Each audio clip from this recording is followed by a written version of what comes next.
Hi hello வணக்கங்க. நம்ம இன்னைக்கு எதை பற்றி பார்க்க போகிறோம் அப்படின்னு பார்த்தீங்கன்னா, விக்னேஷ் சிவன் இயக்கத்தில் லைக் திரைப்படத்தை பற்றி தாங்க. படத்தில் யார் யார் நடிச்சிருக்காங்க அப்படின்னு பார்த்தீங்கன்னா, பிரதீப் ரங்கநாதன், சீமான், எஸ்.ஜே. சூர்யா, யோகி பாபு, ஆனந்த்ராஜ், மாளவிகா, ரங்கராஜ் பாண்டே, மற்ற எல்லா விதமான கேரக்டரும் வராங்க. படத்துடைய கதை என்ன அப்படின்னு சொல்லி கேட்டிங்கன்னா, இயற்கை தன்மையோடு வாழ்கிற ஒரு பையனும் டிஜிட்டல் உலகத்தை நம்பி வாழ்கிற ஒரு பொண்ணும் சந்திச்சுக்கிறாங்க, காதலிக்கிறாங்க.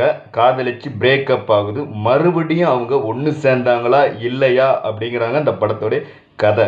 படம் அவங்கள ஆரம்பிக்கும் போதே 2040க்கு இந்தந்த மாதிரிலாம் நடக்கலாம்ங்கிற ஒரு அச்ச உணர்வோட கதைக்களத்துக்குள்ள கூட்டுட்டு போகிறாங்க.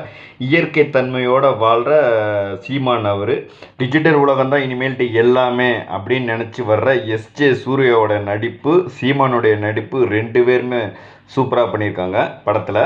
படம் அவங்களுக்கு ஆரம்பிக்கும் போதே பார்த்தீங்கன்னா, எஸ்.ஜே. சூர்யா, சீமான், பிரதீப் ரங்கநாதன், ரங்கராஜ் பாண்டே இந்த 4, 5 கேரக்டர் பார்த்தீங்கன்னா, ஃபஸ்ட் ஹாஃப் வரைக்கும் சூப்பராக கதைக்கல.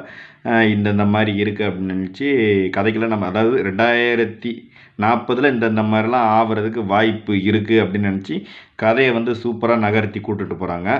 செகண்ட் ஹாஃப் எப்படி இருக்குது அப்படின்னு கேட்டிங்கன்னா, நம்மளுக்கு ஃபஸ்ட் ஹாஃப்லேயே தெரிஞ்சிருது இந்த கதை இப்படிலாம் ஆகும், இப்படி தான் முடிய போகுதுன்னு சொல்லி நம்மளுக்கு ஃபஸ்ட் ஹாஃப்லேயே ஓரளவுக்கு தெரிஞ்சதுனால செகண்ட் ஹாஃப் ரொம்ப சுவாரஸ்யம் இல்லாமல் ஆயிடுது.